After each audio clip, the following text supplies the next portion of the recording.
uwekezaji, masoko na ubunifu. Hyper, tupo kazini. Haya, mtazamaji wa Channel 10, tumerejea tena hapa. Dorcas Ramos alikwambia mgeni amekwisha kuwasili, na kweli amekwisha kuketi katika viti kwa ajili ya kuweza kuzungumza nasi pamoja nawe mtazamaji wa Channel 10. Mara hii tuko na makamu wa rais wa biashara wa Chemba ya Taifa ya Biashara TNCC, Bwana Boniface Ndengo. Karibu sana ndani ya studio za Channel 10. Asante sana. Tunafurahi kuwa nawe hapa ndani leo. Shukrani. Na mtazamaji, tunazungumza kuhusiana na mada moja nzuri sana, mikakati ya sekta binafsi katika kufanikisha dira ya 2050. Mikakati ya sekta binafsi katika kufanikisha dira ya 2050. Mwakapotela? Ndio. Wewe ni mwekezaji? Nafahamu hilo, ni mwekezaji. Mwakapotela anafahamu kama yeye ni mwekezaji. Anafahamu ni mwekezaji. Mimi swali langu la msingi kwake. Mwakapotela, wewe uko sako kwa bako na dira ya 2050? Ndio. Niko sako kwa bako. Yaani hapa tu yenyewe ninavyotoa taarifa. Niko sambamba na dira ya 2050 kwa sababu watu wanahitaji kupata taarifa sahihi na kwa wakati sahihi. Tunapohabarisha kuhusu masuala ya hali ya hewa, ile inasaidia pia kwenye dira ya maendeleo ya taifa. Tunapoeleza kwenye sekta ya biashara kuna fursa 1, 2, 3 na wananchi wakazikimbilia, ili ni kufikia malengo ya dira ya maendeleo ya taifa. Si umenipata vizuri? Kwa hiyo hapa tu yenyewe hapa ndipo jukumu langu la kuhakikisha kwamba dira ya taifa 2050 inafanikiwa vizuri zaidi. Na bahati nzuri ni dira shirikishi. Dira ya wananchi. Dira ya wananchi. Kila mtu anahusika hapo ndani kwa namna moja ama nyingine. Na mara hii sekta binafsi imefikiwa, kama ambavyo umesema ni dira shirikishi. Sekta binafsi inaangalia kwa mapana zaidi sana katika kufanikisha hili. Ndio. Karibu sana ndani ya studio. Nashukuru. Nashukuru sana. Pokeeni salamu za Chemba. Ndio. Rais wa Chemba Bwana Vincent Minja anawasalimu. Shukrani sana. Na amesema nije nilete salamu. Shukrani sana. Na sisi tumezipokea vizuri kabisa, inshallah, pasipokuwa na shaka yeyote. Labda kwa kwanza kutokana na salamu hizo huenda kuna watu kwa mara ya kwanza wanaisikia Chemba ya Taifa ya Biashara, lakini hawajapata nafasi ya kuifahamu japo kwa uchache na majukumu yake. Karibu utupitishe kabla tujaenda kwenye hii mikakati katika dira ya 2050. Sawa kabisa. Bwana Mwakapotela, niseme kwamba Chemba ya Taifa ya Biashara ni taasisi kubwa muhimu ya sekta binafsi ambayo nadhani nitumie jukwaa la leo kuambia Watanzania kwamba wengi hawaifahamu. Ndio. Lakini kuanzia leo waifahamu kama moja ya taasisi nyeti za kiuchumi katika nchi. Na hapa nitataja mambo matatu ambayo yanaitambulisha Chemba ya Biashara. Ndio. Na kabla sijataja hayo, kwanza niwaambie kwamba tumefanya mabadiliko. Kabla ya hapo tulikuwa tunaitwa Chemba ya Biashara, Viwanda na Kilimo Tanzania. Tanzania Chamber of Commerce, Industry and Agriculture. Sasa tumefanya mabadiliko ya kikatiba, jina letu rasmi sasa linaitwa Tanzania National Chamber of Commerce. Kwa kifupi TNCC. Tanzania National Chamber of Commerce. Na tumefanya hivi kwa sababu baada ya kufanya utafiti tukakuta kwamba wakati chemba hii inaanzishwa mwaka 88, sekta kuu za kiuchumi katika nchi zilikuwa ni kilimo, biashara na viwanda. Sasa baada ya hapo hizi sekta zimechambuka, zimekuwa nyingi, na ikaonekana kama kuna haja sasa ya kuondoa ule mgawanyo wa kusema hii ni chemba ya biashara, viwanda na kilimo, ibaki tu kuwa Chemba ya Taifa ya Biashara, ambayo sasa maana yake inaleta wafanyabiashara wote kwenye sekta mbalimbali ili kuwa katika muunganiko mmoja. Na kwa sababu hiyo sasa Chemba ya Taifa ya Biashara ni taasisi ambayo inawaunganisha wafanyabiashara wote nchi nzima kutoka sekta zote za kiuchumi. Yaani anza kilimo, madini, elimu, afya, viwanda, uvuvi, ufugaji, njoo ujasiriamali mdogo mdogo. Wote hawa wanakuja sasa kwenye mwamvuli mmoja unaitwa Chemba ya Taifa ya Biashara. Na huku duniani ukishasema neno chemba, ndio mamlaka ya sekta binafsi ambayo Umoja wa Mataifa unazitambua kama mamlaka za kibiashara. Unajua katika mifumo ya uchumi wa dunia, yani Umoja wa Mataifa ulijitahidi sana kutenganisha shughuli za serikali na shughuli za biashara. Biashara ndio. Ili hawa watu wawili wafanye katika mazingira ambayo wasiingiliane. Ifike mahali pia sekta binafsi nayo ipewe uhuru wake wa kufikiri. Unajua sekta binafsi tunashughulika sana na ubunifu wa biashara. Ni kweli. Sasa ubunifu ni moja ya eneo ambalo linataka utulivu na kujitegemea. Maana mwakapoteza wewe unaweza kaja na wazo ambalo watu wa serikali hawalijui kabisa. Sasa mkianza kuliwekea sheria, mikakati, namna ya kubuni, mtajikuta sasa mnaminya wigo wa ubunifu. Ndio. Kwa hiyo Umoja wa Mataifa wakasema kuwe katika kila nchi mwanachama wa Umoja wa Mataifa kuwe na chombo mahususi ambacho ni cha wafanyabiashara, hakiingiliwi kabisa na mambo ya serikali. Ila kukiwa na hitaji la mazungumzo na mijadala ya kisera, basi watakutana na serikali kuzungumza na kukubaliana, lakini katika shughuli zao wajitegemee. Ndio. Sasa kwa nchi yetu hicho chombo kinaitwa Chemba ya Taifa ya Biashara, na hiki chombo ndicho chombo ambacho ni mwakilishi wa nchi, sio tena kama sekta binafsi, mwakilishi wa nchi kwenye shirikisho la chemba za biashara duniani. Inaitwa International Federation of Chambers. Ni chemba zote duniani, tuna shirikisho letu moja linaitwa chemba za shirikisho la chemba za biashara duniani. Ndiyo. Hapa mwanachama mmoja kila nchi anatoka, na Tanzania anatoka chemba ya taifa ya biashara. Kwa hiyo sisi ndio wawakilishi wa nchi katika masuala yote ya biashara kwenye hilo shirikisho. Pale ndipo ambapo tunaanzisha mijadala ya utungaji wa sera na sheria za kibiashara za kimataifa. Kwa hiyo kama mwakapoteza unataka kufanya biashara ya kimataifa, alafu haupiti kwenye mifumo ya chemba, yani basi wewe unakuwa unafanya biashara kwenye dunia nyingine. Unafanya biashara kwenye dunia nyingine. Kwa hiyo chemba pia, ukiacha nafasi yake ya kutuunganisha sekta binafsi katika nchi, ndio mwakilishi wa nchi katika mashirikisho ya kibiashara ya kimataifa. Kwa hiyo TNCC ni mshirika au ni mwanachama wa hilo shirikisho la chemba za dunia. Lakini ni mwanachama wa chemba za Afrika zote. Ni mwanachama wa shirikisho la biashara Afrika Mashariki, linaitwa East Africa Business Council. Mwakilishi wetu kama nchi ni chemba. Ni chemba. Lakini chemba pia ndio chombo ambacho kimetengenezwa kufacilitate, kuwezesha biashara za kimataifa. Yani kuna kitu kinaitwa uhalisia wa bidhaa. Kwa mfano, Channel 10 mmebuni bidhaa ambayo mnataka kuiuza nje ya nchi. Nani anayetambulisha kwamba bidhaa hii ni mali ya Tanzania? Hiyo ni kazi ya chemba. Chemba ndio amepewa hiyo dhamana ya kutambulisha yani ule uzawa wa biashara wa bidhaa mbalimbali kwenye masoko ya kimataifa. Hiyo kazi anaifanya chemba. Nikipita njia zangu siwezi kufika huko. Unafika, lakini utatumia gharama kubwa sana. Utatumia gharama kubwa ambazo pia zitakunyima fursa. Ninyi mnatambulishaje? Tumepewa dhamana ya bidhaa ya kwangu. Tumepewa dhamana. Kuna serikali, kuna chombo imekitengeneza kinaitwa Certificate of Origin. Yaani unapozaliwa unapewa ile hati ya kuzaliwa, cheti cha kuzaliwa. Sasa kila bidhaa duniani huwa ina cheti chake cha kuzaliwa au cha kutengenezwa. Anaitwa nani? Hicho cheti kinaitwa Certificate of Origin. Ndio. Kinatambulisha kwamba bidhaa hii ni mali ya nchi gani, bidhaa hii imezalishwa nchi gani. Hiyo bidhaa au huo utambulisho unafanywa na chemba ya biashara. Na unapopata kile cheti kinakupa nafuu za kibiashara kwenye masoko fulani unapokwenda kufanya biashara. Kuna baadhi ya nchi ukienda, manake kuna kodi na ushuru unaondolewa. Kama bidhaa hii imetoka Tanzania na ukiwa na kile cheti, kuna kodi na ushuru zinaondolewa. Kwa zinaifanya ile bidhaa inakuwa nafuu kwenye soko. Mfano, tuna mashirikiano hayo kwenye soko la Ulaya, soko la Amerika. Kuna mashirikiano maalumu ya kibiashara kwenye soko la Afrika hasa nchi za SADC. Lakini hata sisi Afrika Mashariki pia tuna makubaliano maalumu ya kibiashara kwa bidhaa ambazo zinazalishwa katika nchi za Afrika Mashariki. Kuna nafuu za kikodi ambazo unazipata we kama mzalishaji ukienda kuuza hizo bidhaa Kenya, Uganda, ambazo zinakupa unafuu wa kushindana kwenye lile soko.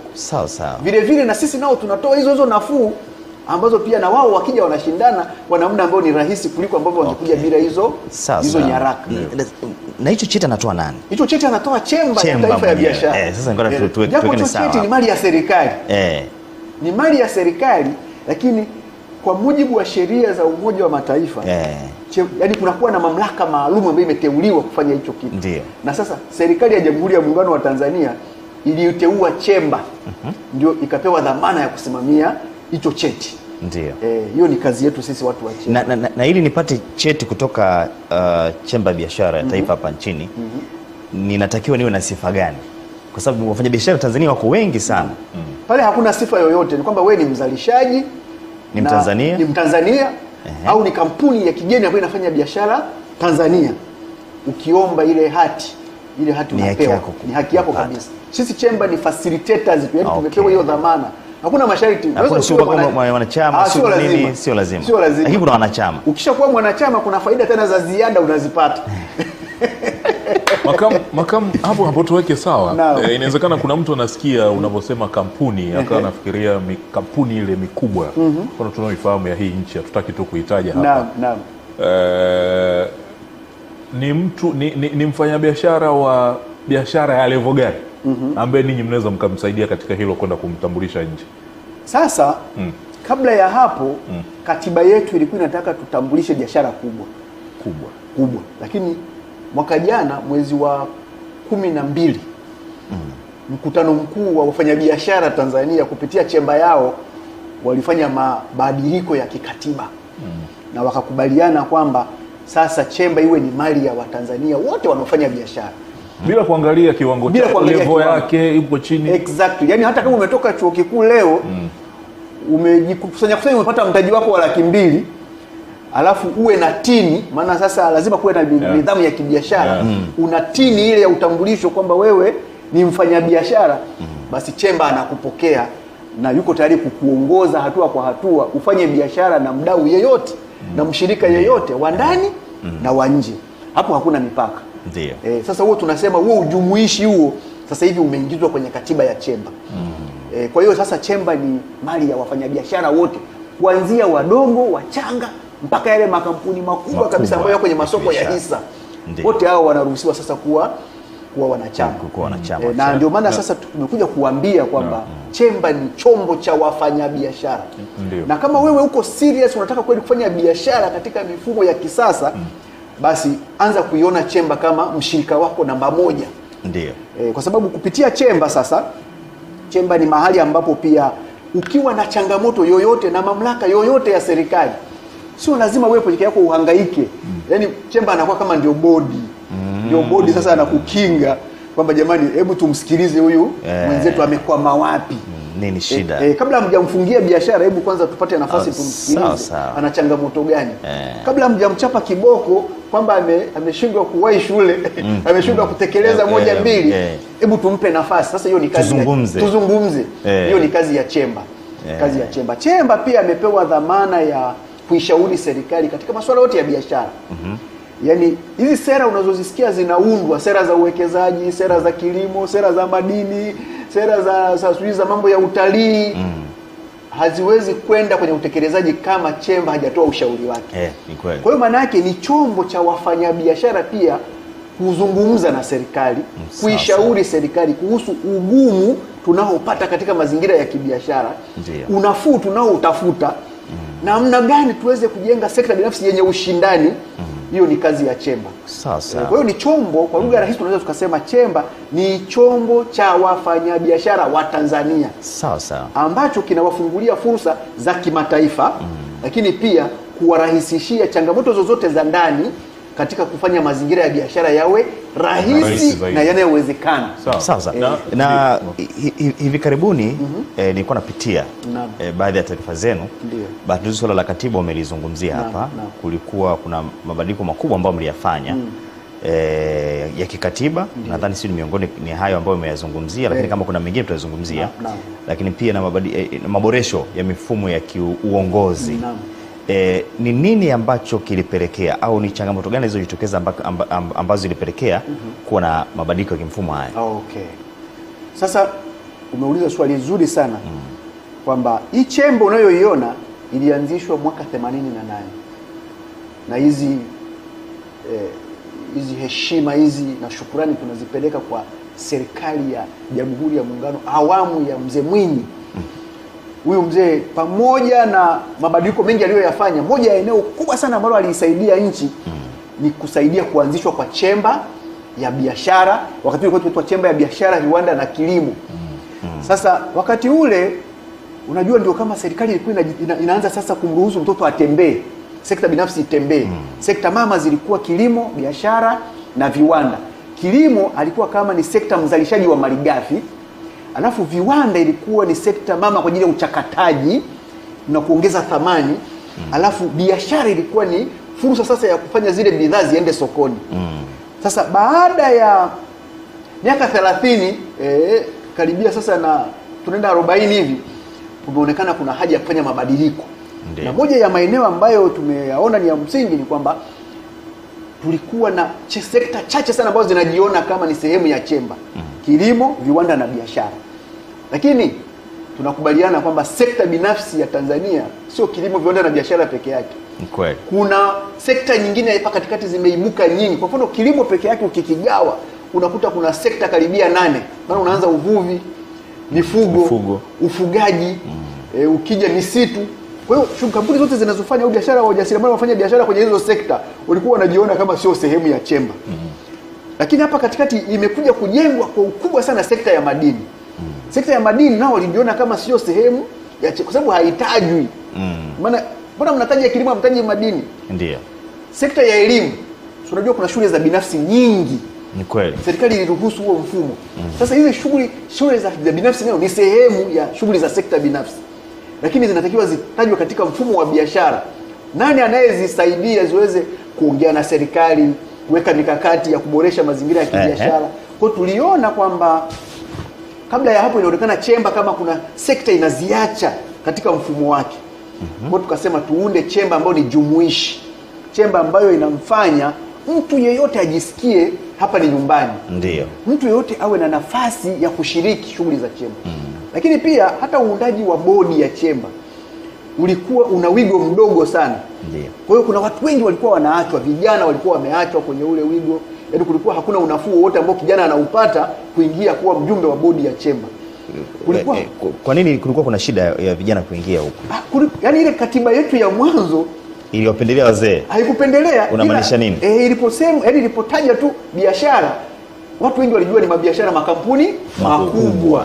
Sasa biashara siku zote huwa zinaanza zikiwa ndogo. Kwa hiyo hawa wadogo wakajiona kama hawahusiki. Kwa tukasema tuboreshe na kuhusika ni lazima wewe pia kwenye vyombo vya maamuzi, vyombo vya ushauri wa sekta binafsi. Kwa hiyo tukasema tutengeneze katiba ambayo inampa pia kijana nafasi maalum ya kuingia kwenye bodi bila kushindanishwa na wakubwa na wazee. Tukasema tuwe na bodi ambayo wanawake kwa nafasi yao wanapata nafasi ya kuingia kwenye bodi bila kushindana na wanaume. Maana unajua ukiweka tu ushindani siku zote wanaume wanaonekana kama wanakuwa na nguvu. Kwa hiyo tukasema pia tuwe na bodi ambayo hata watu wenye ulemavu wawe na nafasi kwenye bodi, mahali ambapo pia watatoa ushauri wao na maoni yao yaingie katika mifumo ambayo itakwenda mpaka serikalini. Ndio. Kwa hiyo tuliona kuna haja ya kuwa na bodi ambayo ni shirikishi, bodi ambayo ni jumuishi. Kwa hiyo bodi ya sasa ya chemba ambayo imetengenezwa kwa mujibu wa katiba hii, maana yake ni bodi ambayo ndani yake kuna vijana, kuna wanawake, kuna watu wenye ulemavu, kuna wafanyabiashara na wawekezaji wadogo, kuna makampuni makubwa, kuna makampuni ya kigeni yanawakilishwa mule. Maana ukishasema sekta binafsi ya nchi, sio kwamba ni ninyi wa ndani tu. Hata yale makampuni ya kigeni yanayokuwa yanafanya biashara ndani ya nchi ni sehemu ya sekta binafsi. Lazima wawe na nafasi kwenye bodi ya chemba. Kwa hiyo wale makampuni nayo ni sehemu ya chemba ya biashara. Lakini pia tuliona kuna umuhimu wa kuitambulisha nafasi ya chemba kama shirikisho maalum ambalo sasa linaunganisha Tanzania na dunia nyingine ya kibiashara. Sawa sawa. Kwa hiyo kupitia haya katiba yetu sasa chemba anashirikiana na balozi zote za Tanzania kwenye nchi mbalimbali kufanikisha masuala ya biashara. Yaani leo Mtanzania akitaka kufanya biashara na nchi yoyote akapita tu chemba, yaani anaenda kwa mserereko zaidi kuliko akibaki anahangaika peke yake nje ya mfumo. Ni kweli kwa sababu kumekuwa na changamoto moja. Kwanza, watu wamekuwa wakikosa taarifa za soko katika nchi husika. Kumekuwa na changamoto hiyo. Na watu pia wametapeliwa sana. Ndio hicho nakuja. Kwa mfano, Njombe wanashughulika na kilimo cha parachichi. Kumbe haya mataifa yana size ya parachichi ambayo inahitajika kule. Kwa hiyo kupitia balozi unaweza kutuambia Exactly. Kwa sababu unajua kwenye balozi huko lazima mambo ya biashara yatakuwepo tu. Huwezi kukosa mambo wataalamu wa biashara kwenye balozi zetu hizi. Kwa hiyo wale wanaweza kusaidia kutupa taarifa sahihi. Ni kuweza kuwa na mtaji mkubwa una nini, lakini tu ukashindwa kuingia kwenye soko la biashara kwa vitu vichache. Naam. Kwa kosa taarifa pia wakati mwingine. Kosa taarifa. Mimi niwape hongera sana katika hili. Tunakushukuru. Ndio. Kwa hiyo kwa msingi huo sasa, maana yake Chemba ni mdau mkubwa wa serikali katika biashara za kimataifa. Ndio. Yaani kama kuna Mtanzania yeyote anafikiria kufanya biashara kwenye nchi, basi gateway, lango la kumpeleka huko ni Chemba ya biashara. Sasa. Kwa hiyo ni moja ya jukumu ambalo pia tuliliona litambulishwe rasmi kwenye katiba. Okay. Wadau walijua, yani anaposoma ile katiba alione lile jukumu kama ni jukumu la Chemba. Kabla ya hapo lilikuwa halitajwi kwa ukubwa. Lilikuwa halitajwi moja kwa moja kwa ukubwa. Kwa hiyo yale mambo ukiangalia katika muundo wa ujumuishi, lakini muundo wa bodi ya Chemba ina uwakilishi kila makundi na nafasi ya Chemba katika kufanikisha biashara za kimataifa yalikuwa hayatajwi kwa uzito kwenye katiba ya zamani. Sasa katiba ya sasa inayataja kwa uzito na kwa uwazi. Mimi pia nimeona kwenye uwakilishi wa wanawake hapo, kwa sababu kuna wanawake ambao wametumia fursa ya soko la Afrika. Wapo wamekuwa nyota wazuri sana. Sawa kabisa. Sasa kunapokuwa kuna uwakilishi wa vijana kwenye bodi na ni sehemu ya maamuzi, inasaidia sana kwa kweli. Na ukizingatia kwamba vijana ni jamii kubwa sana ya Watanzania. Ni kweli. Kwa hiyo bila kuwajenga na kuwaingiza kwenye mfumo wa kibiashara, ndio sasa mnakuja kupambana sasa, wote mnataka kuwa wabunge, wote mnataka, alafu nafasi zenyewe 200 300. Utakuwa mbunge? Hapana, mimi napenda sana biashara. Okay. Makamu, mimi hapo umeongea kitu kizuri. Nikatamani nifahamu takwimu ya watu wanaokimbilia Chemba. Naam. Ikoje kwa Watanzania hao? Kusema kweli, kabla ya hapo watu wengi walikuwa wanajiona kama sio sehemu. Na tulikuwa pia tunaweka mambo ya ada. Kama ukiwa mwanachama lazima ulipe ada kubwa. Tumekubaliana kwenye bodi kwamba tuweke viwango vya ada ambavyo kiwango cha chini cha ada Chemba mpaka 20,000 unakuwa mwanachama. Yaani unaweza kulipa ada kuanzia 20,000 unajipangia wewe mwenyewe, maana utajichagulia, mpaka milioni 15. Kwa hiyo yale makampuni makubwa kabisa wanalipa mpaka milioni 15. Ila hao wadogo kabisa mpaka 20,000. Kwa hiyo sasa hivi nataka nikwambie watu wanaokuja Chemba ni wengi. Ni wengi sana. Baada ya kufanya haya tangu tumetangaza haya mabadiliko, wakulima wanajiona ni sehemu ya Chemba, wavuvi wanajiona ni sehemu ya Chemba, wachimbaji wanajiona ni sehemu ya Chemba, wajasiriamali wadogo wanajiona ni sehemu ya Chemba, wale wawekezaji wenye viwanda vidogo vidogo, mtu ni fundi cherehani alikuwa hajioni kama ni sehemu ya Chemba. Sasa lakini bado hata hivyo bado takwimu ziko chini. Ndio. Kwa tukiangalia nchi za wenzetu, kwa mfano kama nchi kama Saudi Arabia, tuliona walitutembelea hapo, tulikuwa tunafanya mazungumzo. Wao wanachama wa Chemba ni zaidi ya milioni 2. Wanachama wao wa Chemba. Sisi bado tuko chini ya 500,000. Tuko bado chini ya 500,000. Na tunakusudia ikiwezekana bado ni ndogo. Sasa wewe fikiria, sekta binafsi ya Tanzania ina wachezaji zaidi ya milioni 20. Yaani watu ambao wanajishughulisha wenyewe. Maana kusema neno sekta binafsi ni watu ambao wanatumia mitaji binafsi kufanya biashara. Yaani mtu ana ardhi yake ya kwake, anaitumia kwa ajili ya uzalishaji. Mtu amebuni wazo lake, ameweka katika mfumo wa kiwanda. Mtu amebuni biashara yake katika mfumo wa mamalishe. Mtu amebuni biashara yake katika mfumo wa usafirishaji, ni bodaboda. Yaani hata kama ukiwa bodaboda ambaye una pikipiki yako wewe na una tini yako, ina maana wewe unatakiwa uwe sehemu ya Chemba. Maana ipo siku utapata changamoto ambazo ni za kisera. Unajua kuna zile changamoto za uendeshaji mnaweza mkazitatua ukazikabili mwenyewe wewe mwenyewe au kile kikundi chenu cha mabodaboda. Lakini kuna changamoto za kisera.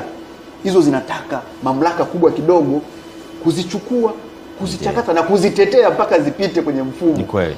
Sasa hiyo mamlaka ni Chemba ya biashara. Kwa hiyo tumekusudia kwamba ikiwezekana ifikapo 2030 tunatamani ikiwezekana nusu ya sekta binafsi ya nchi yetu iwe katika mfumo ambao ni wanachama wa Chemba. Na ndio maana tunajaribu kuondoa vikwazo, changamoto, taratibu zozote ambazo zinawafanya wajione sio sehemu, basi tunaziweka pembeni ili hawa jamaa wote wajione hii chemba ni mali yao. Sawa sawa. Ni mali yao. Lakini kwa sasa bado takwimu ziko chini. Ila naona kama mwitikio unazidi kuongezeka. Ndio.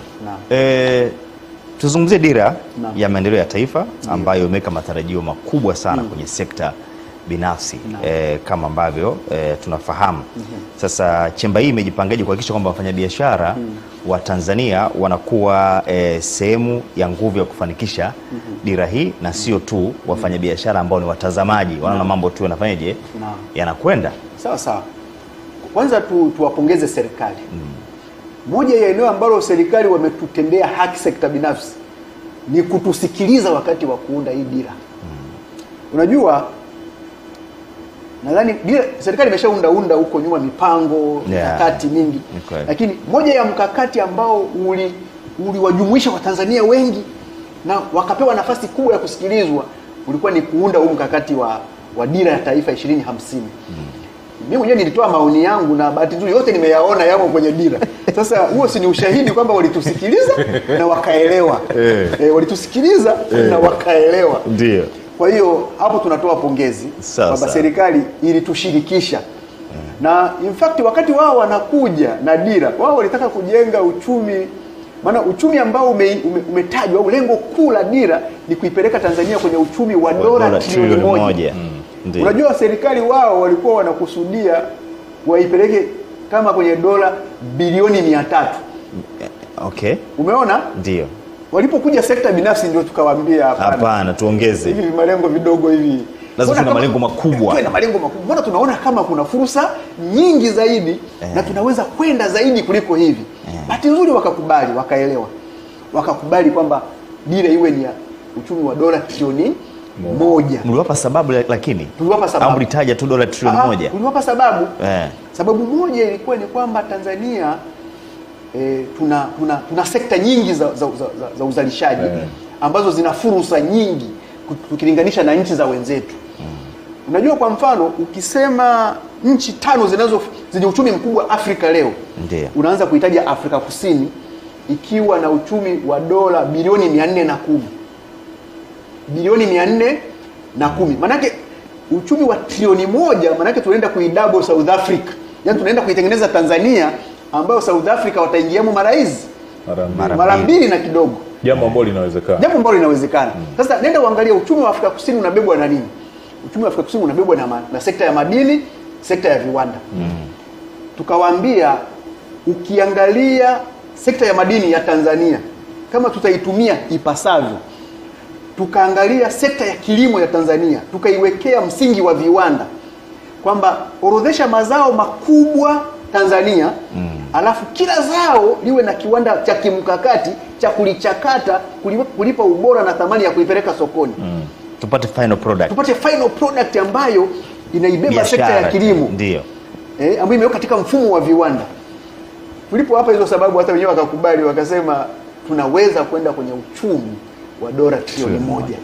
Sasa tunaishukuru pia serikali na jambo la pili kwamba imetupa sisi nafasi kubwa kutekeleza hiyo dira. Ukisoma miongozo ya serikali wamesema wao watabeba 30%.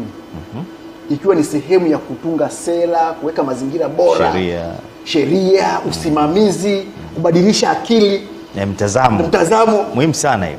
Alafu jukumu linalobaki 70% wabebe sekta binafsi.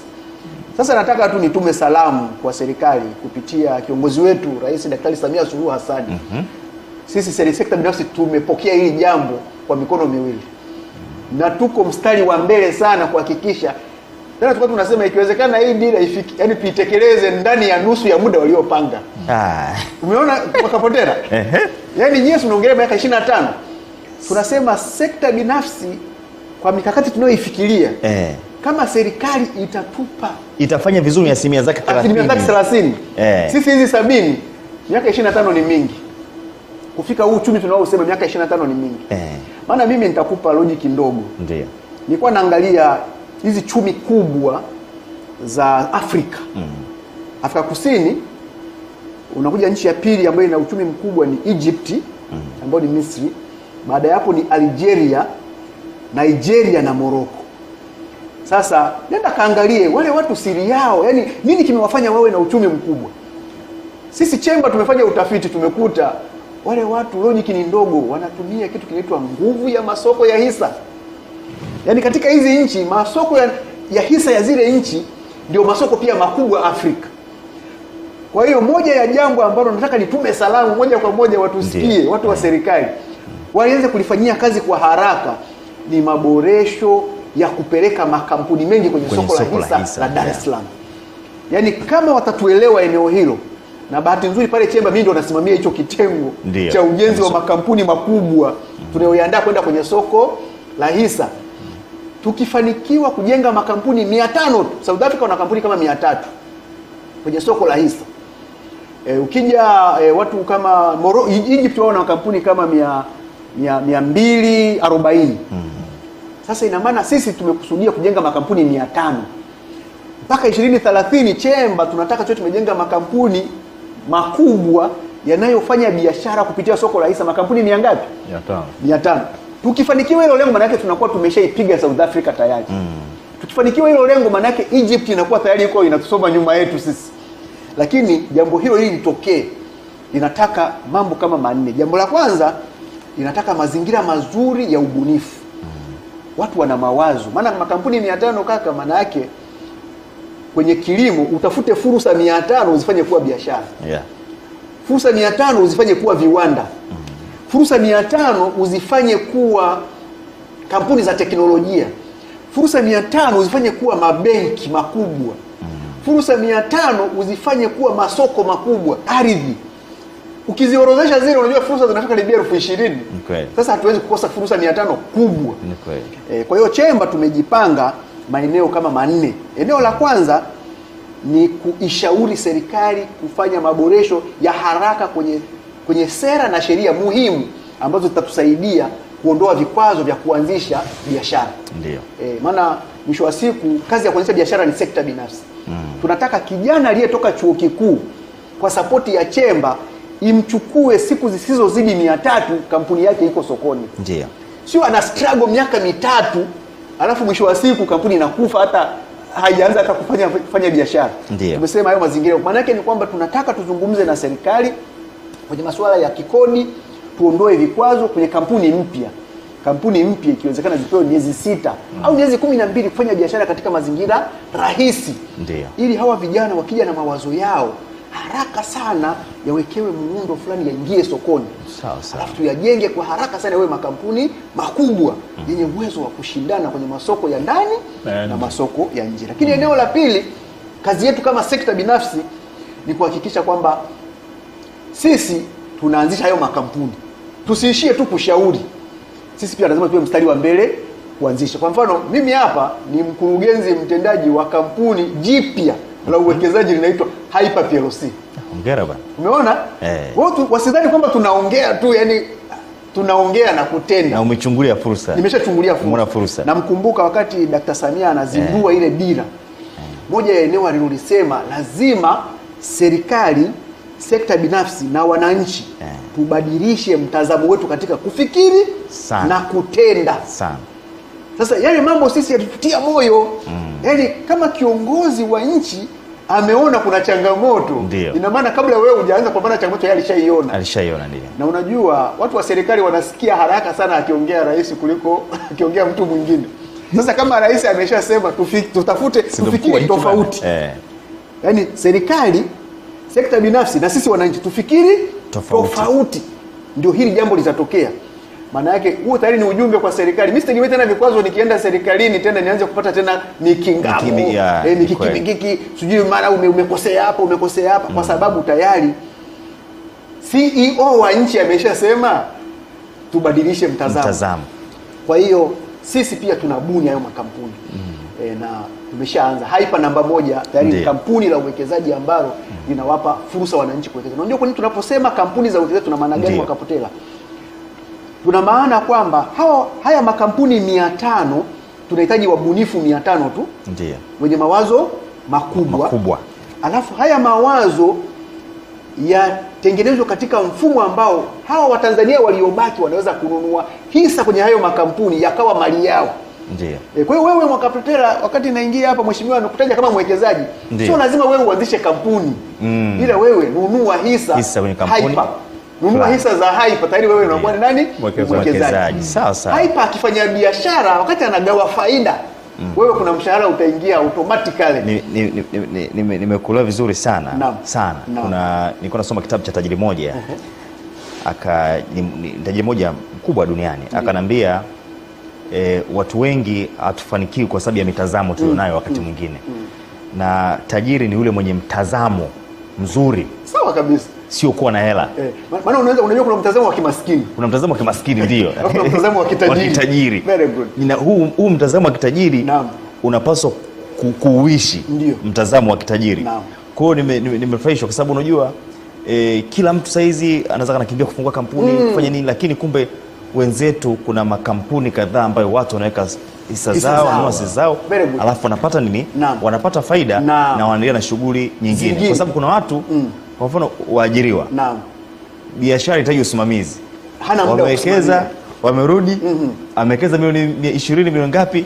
Muda umfanyeje? Zimepigwa. Na ndio mambo hayo. Kwa msingi huu sasa tunaamini kwamba wataalamu ambao mmeajiriwa kwenye sekta ya umma hamna sababu ya kupoteza tena muda kufikiria biashara. Tayari sisi tunabuni biashara ambazo zitawapeni ninyi fursa kuwa sehemu ya zile biashara. Sawa. Na kwa sababu hiyo ufanisi unakwenda kuongezeka, kwa sababu ule muda ambao wewe ukiwa umepigwa kwenye biashara kama kule unapata stress, unaathiri kazi ya mwajiri. Hiyo kazi haipo tena. Wewe utakuwa umechukua mtaji wako umekabidhi watu wa sekta binafsi ambao wako serious na biashara. Wataulinda mtaji, wataukuza mtaji, watakupa na faida. Na wewe utapata faida kubwa zaidi kuliko ambavyo wewe ungeenda kujiingiza kwenye biashara mwenyewe.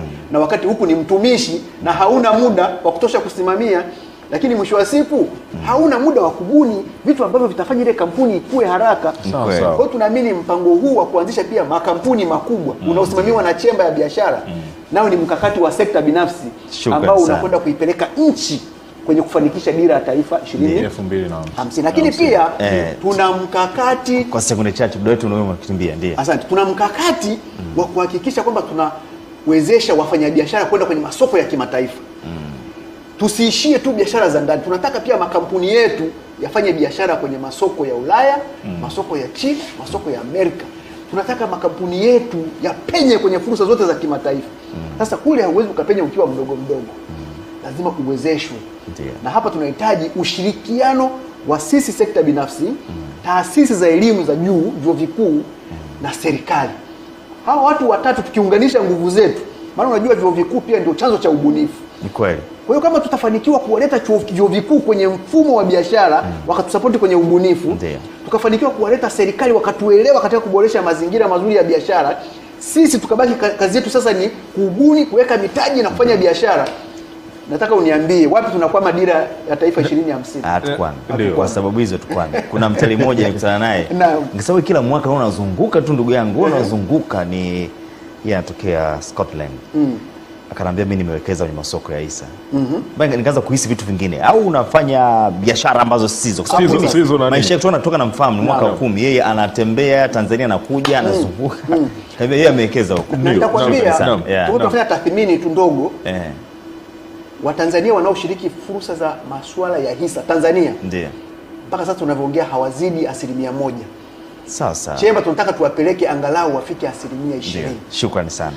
Ndio, sisi tunakushukuru sana kwa kuweza kufika hapa, makamu wa rais wa biashara wa Chemba ya Taifa ya Biashara TNCC, Bwana Boniface Ndengo. Tumekuwa na mazungumzo mazuri sana na nafikiri bila shaka tumefunguka Tanzania kutokana na hii elimu ambayo umeitoa hapa. Tumezungumzia mikakati ya sekta binafsi katika kufanikisha dira 50. Mtazamaji, hatua ni yako sasa wewe kuweza kuchukua na kuungana na Watanzania wenzako kuelekea dira ya taifa ya maendeleo hiyo ya 2000. Program ya Tanzania Tuwekeze. Sisi ni kampuni ya umma Hyper PLC. Tunabuni miradi ya uwekezaji jumuishi. Tunaelimisha na kushauri umma kuhusu hisa na uwekezaji. Tutembelee kupitia www.hyper.net au piga *149 *46 *23 alama ya reli.